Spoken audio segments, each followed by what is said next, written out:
Bienvenidos a Caretísima Ciudad, un programa que trata de hacernos pensar, un espacio donde, bueno, tratamos de ver quiénes somos, cómo somos, un espacio donde unimos pensamientos, un programa que respeta la diversidad y la multiplicidad. Con máscaras, con caretas o sin ellas.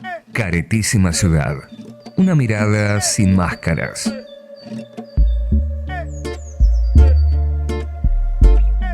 Como todos los miércoles por medio, abordamos un tema bastante sensible, que es el género.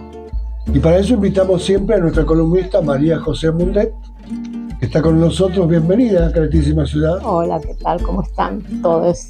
Muy bien, aquí estábamos esperando. Bueno, porque yo también. Este encuentro, bueno, nos hace hablar de temas que, bueno, tienen que ver con nuestra realidad de hoy. Y parece ser que en la Argentina hoy la violencia es la palabra más extremada que estamos viviendo, ¿no? Así es. La violencia está instalada. Yo voy a, para introducirnos al tema, vamos a hablar de violencia primero En general. En general, sí, y luego vamos a ir hacia lo que pensamos, tematizamos como violencia de género. Pero quiero aclarar que la violencia es justamente la demonización del otro. Es la demonización, es la descalificación, marca el goce del sufrimiento del otro. Y además, eso nos va a llevar a, que lo vamos a profundizar en un ratito, al tema de la violencia simbólica. O sea, que no es solamente la violencia ejercida físicamente, sino que tiene que ver con lo que es más subliminal, ¿no? Que es la violencia simbólica. Cuando vos decís simbólica, ¿te referís a esta violencia emocional, económica, de género, mediática? De la palabra, ¿no? O sea, y que tiene que ver con el ejercicio del poder, ¿no? Las distintas aristas de la violencia. Tal cual. Quiero leer un texto muy breve. ¿Cómo no? De este libro, sí, que se llama Subjetividad y Contexto, que es de un colectivo de diferentes sociólogos y psicoanalistas que escribieron ya hace varios años. Yo voy a leer una partecita del texto que está en el libro, que se llama Matar la muerte, que fue escrito por una psicoanalista, Gilú García Reynoso, ya fallecida, pero es importante su testimonio. Ha dejado una persona que trabajó muchísimo en todo el tema de derechos humanos y marca algo que enfoca justamente a la violencia, ¿no? En el contexto social, ¿sí? Bien. Y que lo liga con el poder. Voy a doblar para que sí. No hay que doblar libros. Lea nomás. Gilú escribe lo siguiente. Digo, la nomino de esta manera porque yo la conocía muy bien. En efecto, el poder real, por sus efectos destructivos, es sostenido en tanto poder absoluto, no solo por la fuerza de las armas, lo es también por la creencia de cada uno en su absolutismo. Decía Gramsci fue un filósofo italiano que tiene una producción muy extensa respecto de diferentes temas, entre otros el poder, la violencia, la subjetividad. Ujú. Decía Gramsci, escribe Gilou, que escuchen bien, coerción y consenso son las armas del poder de dominación para reproducirse. Son las armas del poder de dominación para reproducirse. ¿Mm? Coerción y consenso. Su eficacia mayor reposa sobre esta creencia. ¿Cuál es la creencia? Poder imaginario sostenido como poder real y absoluto por el consenso explícito o implícito que se le otorgue. Quiere decir que para que se sostenga el poder en ese acto violento tiene que haber consenso, tiene que haber aceptación, tiene que, más allá de que se explicite o no. ¿Queda claro? Queda tan claro que hemos venido hablando a lo largo de sucesivas columnas, María José, sobre el género particularmente. Y siempre, digamos que lo no consensuado, lo no admitido, lo que está fuera de la norma, siempre tiene que ver con el poder. Absolutamente. Aún la violencia. Bueno, y ahí en la violencia, digamos, manifiesta la violencia que se va expresando, justamente puede expresarse porque hay un poder que la sostiene. Y ahí vamos a hacer una aclaración. Pensando en de qué violencias hablamos. Tenemos, y vos decías lo que nos está pasando como país, ¿no? Sí. Lo que estamos viviendo como sociedad. Tenemos, hoy, ¿qué día es? Hoy es miércoles. Exactamente 24 de septiembre. Estamos atravesando momentos en la Argentina donde la violencia se ejerce sobre la discapacidad, sobre la diversidad, se sigue ejerciendo sobre las abuelas, las madres, me refiero a las abuelas de Plaza de Mayo, las madres de Plaza de Mayo, les hijes, que también forman un grupo, los jubilados. Les jubilades, que hace meses que vienen soportando los días miércoles justamente la violencia, pero además no es solo la violencia de la palabra, es la violencia física, de los cuerpos, física, ¿no? El atacar a los cuerpos. Y realmente hay gente que ha quedado, y sigue quedando, muy lastimada, muy golpeada. Nombré la discapacidad. Bueno, la discapacidad, las discapacidades, bueno, hay muchas apelaciones ahora con todo esto que ha ocurrido, ¿no? Respecto de el quite, ¿no? Del apoyo, sí, y el sostenimiento, digamos, esta cuestión de que, bueno, de todas maneras se rechazó el veto al sostenimiento de la ley de discapacidad. Eso también es violento. Bueno, eso también es violento, y hay que decirlo, hay que seguir insistiendo, porque no es que, bueno, me olvido, ya pasó, no, continúa, porque son infinidad de personas las que están sufriendo esta violencia, que es no solo física, sino que es simbólica, y es muy, muy intensa la situación. Otro tema. Eso, discúlpame, sí, lo podríamos como titular violencia social. Sí, bien. Violencia social, y además con un ensañamiento feroz. Realmente es muy fuerte lo que está pasando. Uh-huh. Los otros espacios, Hospital Garrahan, Hospital Posadas, Hospital Bonaparte, que son hospitales que vienen haciendo, los profesionales de dichos hospitales vienen haciendo un trabajo, pero impresionante, con una dedicación, con una fuerza, y bueno, están en una situación realmente de absoluta desprotección, porque no tienen financiamiento. Se le ha quitado el financiamiento. Hay muchos y muchas médicos y médicas que están dejando de ir a trabajar al hospital público y están buscando otro lugar. No son la mayoría, porque la mayoría se queda resistiendo en su lugar de trabajo, pero ha habido una huida, no, no sé si es huida la palabra correcta, pero ha habido una salida, digamos, del trabajo dentro del hospital público para buscar trabajo en otro lugar, porque con los honorarios que ganan no viven, no se puede. Y además hay otra cuestión que tiene que ver con la desconsideración hacia la salud pública. La situación de pediatría también, bueno, el Hospital Garrahan es un hospital emblemático, ¿no? Y el abandono, digamos, de las políticas públicas para la salud es violencia, tal cual. El otro tema, universidades públicas, la educación públicas, el sistema educativo en crisis absolutamente total. Ya es violento, perdóname María José, sí, que después de no sé cuántos años han pasado de que Sarmiento fundó la escuela pública, que hoy estemos discutiendo los salarios.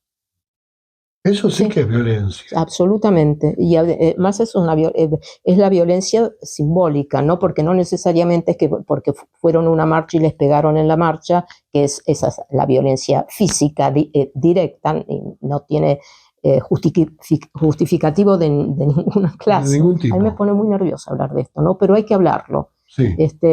Porque realmente hay que decirlo, no formo parte del consenso. Como acabo de leer ahí, ¿no? Claro. Para nada, al contrario, yo entiendo que tenemos que encontrar la forma de trabajar en conjunto, de organizar colectivos y resistir, ¿no? Porque algo dije yo la última vez, ¿no? De esta cuestión de que generar colectivos, producir reuniones, encuentros, para defender lo que consideramos que tenemos que defender como sociedad, hay que militarlo. Militar quiere decir trabajar sobre una cuestión que uno necesita corregir y modificar, ¿no?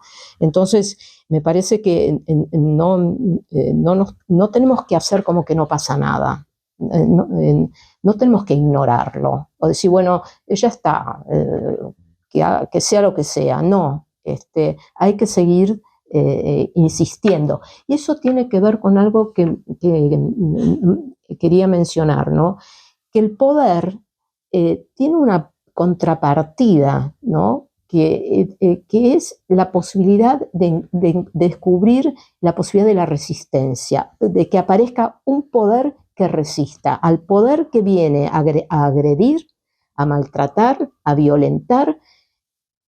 Buscar la forma de que vaya surgiendo un poder que resista a ese maltrato, a esa aberración, ¿sí? A esa conducta aberrante, y responda no con violencia, responda de una manera que tenga que ver con justamente lo grupal, lo colectivo, la empatía, la consideración por el semejante, con una ética, ¿no? La ética tiene que ver justamente con el tener en cuenta al semejante, pensar de qué modo puedo yo acompañar, modificar situaciones de violencia real, concreta, y empatizar, crear lazo social, nuevamente lo nombro, insisto con esto porque parece ser que lo perdemos de vista. ¿Se puede lograr, María José? Yo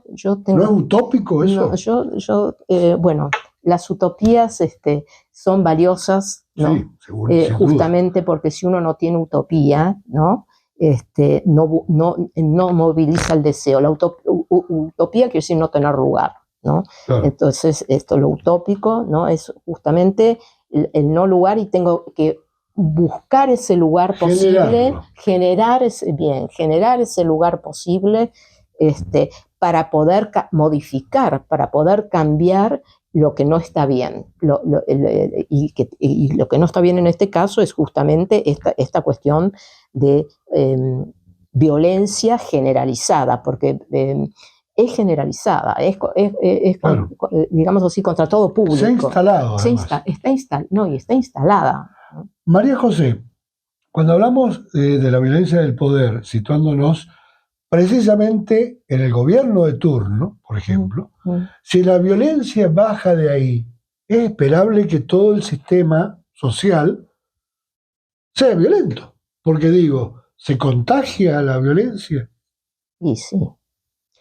No sé si se escuchó, que dije, y sí, se contagia en ciertos grupos que están de alguna manera como identificados con ese estilo de vida, ¿no? Disculpame, no hablemos de contagio, hablemos mejor de se normaliza la violencia. Pasa a ser parte de la vida, pasa a ser, no me gusta el término normalizar. No sé a propósito. No, ya sé. Porque a ver, ¿por qué no me gusta? Porque tiene que ver con algo que hablaba yo en otro momento de la normativización, ¿no? Por ahí nos hemos dado cuenta y es una norma la violencia. Y pasa a formar parte del contexto cotidiano, de la vida cotidiana. Y ¿sabes qué? A mí esto me trae a la cabeza esta pregunta, ¿no? La otra vez, mientras estaba preparando material, me preguntaba, ¿qué podemos esperar de una sociedad que pasó una dictadura, ¿no? Una dictadura muy cruel, muy cruenta, muy dura, con 30.000 desaparecidos, con secuestros de bebés, con la tortura, etcétera, etcétera, ¿no? En un contexto realmente donde estaban quienes normativizaron eso y formaba parte de la vida, o sea, estaban quienes apoyaban y estaban quienes la vida transcurría como si no pasara nada alrededor. Entonces, ¿cómo revertir esa situación en este momento actual, ¿no? Porque el año que viene se van a cumplir 50 años, ¿no? Del inicio del golpe de Estado, del inicio de la dictadura, si bien ya venía habiendo situaciones que hablan de que se estaba preparando, pero digamos, 24 de marzo de 1976, que es una fecha histórica, el año que viene cumplimos 50 años, ¿no? Entonces, hay mucha gente joven que quizás escuche en algún momento los segmentos o digamos,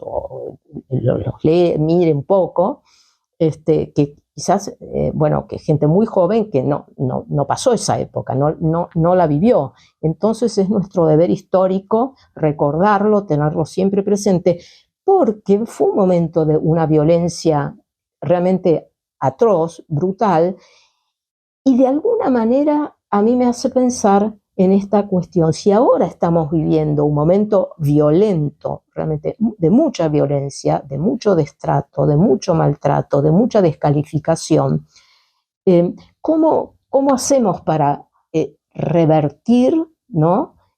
esta cuestión? ¿Cómo empezamos a lograr espacios de resistencia, espacios de diálogo, de intercambio, con una ética que insista en valorar al semejante, insista en tener presente que hay normas y pautas en la vida con las cuales tenemos que convivir y tenemos que legislar, pero legislar no mintiendo, robando y haciendo cualquier cosa, sino en un camino, digamos, además pacífico, en un camino de tolerancia, ¿no? Vos fíjate que yo me anoté las instituciones, me las anoté para no, digamos, que me quedara alguna por el camino, que están, digamos, atravesadas por la violencia, donde la violencia Es parte. se expande, se materializa. Y las voy a nombrar. A ver. El Estado, en primer lugar. Uh-huh. El capital. La iglesia. El derecho. Los medios. La escuela. La familia. La medicina. La policía. Y voy a nombrar esto que a mí me llamó la atención cuando lo encontré. La moda. Esto que tiene que ver con... sí, pero está atravesada porque tiene que ver con cómo tengo que vestirme, cómo tengo que hablar, cómo me tengo que mover de acuerdo a ciertos parámetros que me impone el sistema, porque tiene que ver con un sometimiento del sistema, tiene que ver con cómo el sistema ejerce, hablamos del poder, bueno, ejerce dominio sobre los ciudadanos, sobre las ciudadanas, para comportarse, ¿no?, de determinada manera. Y ahí viene lo que vos nombraste hace un rato, la normativización. Normativización de las costumbres, de los hábitos, bueno, de la vestimenta. Y cómo es subliminal. Sí, no es que nada tiene que ver con lo disruptivo, digamos, ¿no? Es decir, justamente. Entonces digo, si la moda es violenta, si llega a alcanzar hasta la moda, imagínate a la psiquis. Bueno, digamos, no sé si lo digo bien. No, la moda pasa a estar dominada, normativizada por la violencia, por el sistema, porque es el Estado el que ejerce no en el aire, digamos, que aparece la violencia. Claro. Eso va a ir influenciando en las subjetividades, la psiquis, o sea, digamos, en cada sujeto. Entonces, en cada sujeto hay una influencia, hay una marcación, hay un sistema que está haciendo presión para que se comporte de determinada manera. Eso se llama, y se acata, es el acatar las demandas del sistema bajo el cual estoy viviendo. ¿Ha ido creciendo? ¿Queda claro esto? ¿Ha ido creciendo en el tiempo? No me contestaste la pregunta. ¿Se queda claro? Sí. Queda claro, claro que queda claro. El tema es que me parece que está tan instalada la violencia en el ser humano. Sí. Algunas veces hablábamos de estas partes oscuras, ¿no?, que tiene el ser humano. Sí. Y digo, por ahí la violencia está instalada hace mucho tiempo y estuvo como reprimida, a lo mejor. Digo, ¿puede existir eso? Es subliminal, no reprimida. Ah, bien. No es que vienen con un cartelito y te dicen te voy a fajar. Por ejemplo, a los médicos, a los jubilados, a los docentes, a los estudiantes. No, por ahí la postura nomás ya hace. Sí, y además es muy sutil. Por supuesto que hay lugares en donde, bueno, Cava es como el paradigma, digamos, sí, de cómo el aparato represivo trabaja, ¿no?, de la manera que trabaja, y es muy, es espantoso. Realmente se ha llegado a un punto que sí, claro, es terrorismo de baja intensidad, ¿no? Ahora digo yo, pero saliéndonos sí, de ese punto, sí, en general, digo, ¿la violencia está más asimilada por la sociedad? En algunos grupos está naturalizada. Uh-huh. Si te respondo ahí a tu pregunta. Sí. En algunos grupos está naturalizada. Es como, y hasta justificada, te diría. Bueno, ¿qué tiene que ir a hacer una nena a una manifestación con la mamá, como la niña que gasearon hace unos meses atrás? Sí. Y de quienes no nos enteramos, digamos que... ¿qué hacía esa niña ahí? ¿No? Entonces se justifica un acto violento, ¿no?, sobre una niña, ¿no? Violencia simbólica y no directa es la violencia que se ejerce sobre las infancias. Se hace, que que la salud infantil esté digamos, al descubierto. El ejemplo más claro, el Hospital Garrahan, pero no es el único hospital. El Garrahan, porque es un hospital emblemático en toda Latinoamérica, un hospital modelo en el tema de las infancias, en el cuidado de las infancias. Las investigaciones que se hacen son realmente hoy a nivel mundial conocidas. Sí, sí. Y desbaratarlo, ahorcarlo económicamente, es la manera que tiene el sistema para desproteger a las infancias. Y no es que fueron y le pegaron a una nena o un nene, Sí. no. Es la manera más violenta de extinguirlas. Sí, así como ha sido lo del gasear una nena en una marcha, ¿no? Una niña, un niño que va a una marcha con su mamá, con su papá, con su abuelo, con su abuela, que va acompañando, está aprendiendo la historia de su país. Está en un contexto donde no vive en una isla, no está aislado, no vive en una isla, y no es desprotegerlo, es enseñarle lo que es la realidad. Y por supuesto que se lo cuida o se la cuida, porque cuando uno va a una marcha no va a ejercer violencia. La violencia la ejerce el Estado. Sí, en contra de ese pensamiento. No es el pueblo que sale a manifestarse y tiene derecho, hay derecho, es un derecho constitucional. Sí, sí. Es manifestarse y expresar un sentimiento de una situación que se está atravesando. Es la forma que se tiene para hacerlo conocer. ¿Y sabes qué? Para que la sociedad toda se entere de lo que está pasando. Sí, y la represión o la fuerza que ejerce la represión debería ser al revés, debería cuidar a esas personas que están manifestándose por derecho. Sí. ¿No? Digo, hasta está confundido también esta situación, ¿no? Es decir, que esos agentes represores. Sí, que son pueblo también, porque que deberían estar cuidando el bienestar de esa gente que ese es su trabajo. Claro. Cuidar a la población, no matar a la población, como quisieron matar a Pablo Grillo, por ejemplo, ¿no? Sí, por ejemplo. Así es como está, pobre muchacho, en una situación de salud muy, muy complicada, ¿no? Y otros tantos, porque ahí esa es la violencia más cruel, ¿no? Aparece la pulsión, es la expresión de la pulsión de muerte, pero es gráficamente, para que se entienda ese concepto psicoanalítico, eso es la pulsión de muerte, el deseo de muerte del otro, es el odio puesto en vigencia, ¿no? En acción, ¿no? La violencia finalmente apuesta a eso, ¿sí? A que el otro desaparezca. A que el otro desaparezca, sí. Es terrible. Lacan decía, la violencia es la expresión del goce, ¿no? Del odio y del acto casi del acto asesino, ¿no? Sobre el otro. Hacer que el otro desaparezca.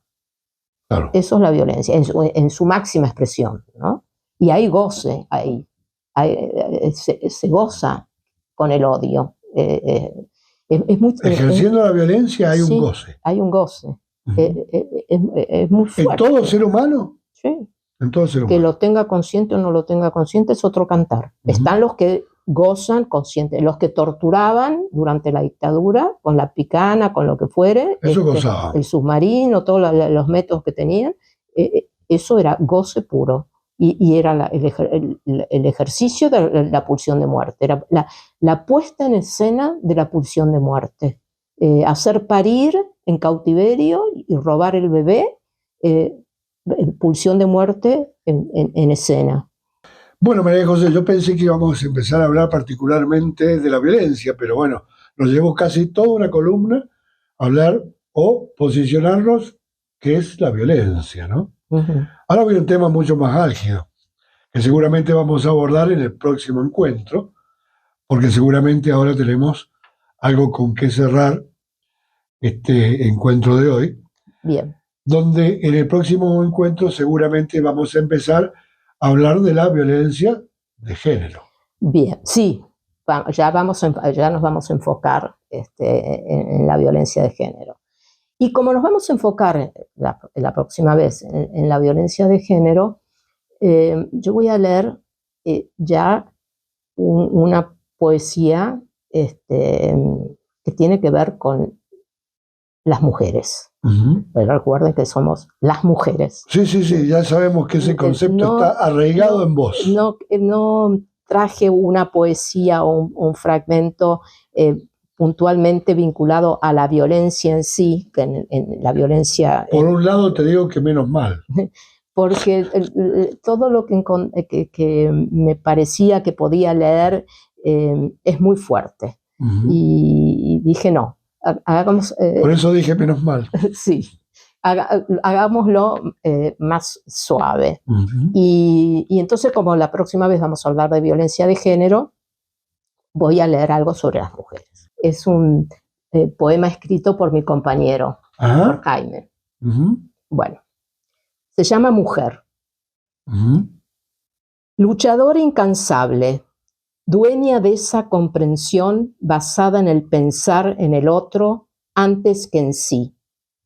Siempre has sido y sos víctima de esa incomprensible violencia que desatan los hombres, los malos hombres. Quizás sea esa maldita ansia de dominarte, de cosificarte, de reducirte, de matarte.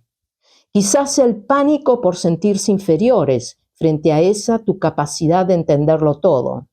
Quizás sea la debilidad frente a tu fortaleza para ser persona y además madre. Ahora más que nunca es preciso que te unas a otras, que empaticen, que luchen juntas. Hay que parar el flagelo, hay que cambiar esta historia, hay que acabar con el patriarcado. Este es tu tiempo, mujer. Bueno, indudablemente Jaime siempre tiene una poesía para cerrar las columnas que tienen que ver con esta síntesis, ¿no?, del tema que hemos venido hablando. Sí. María José, muchas gracias por estar en Caretísima Ciudad. A vos y gracias a la audiencia también.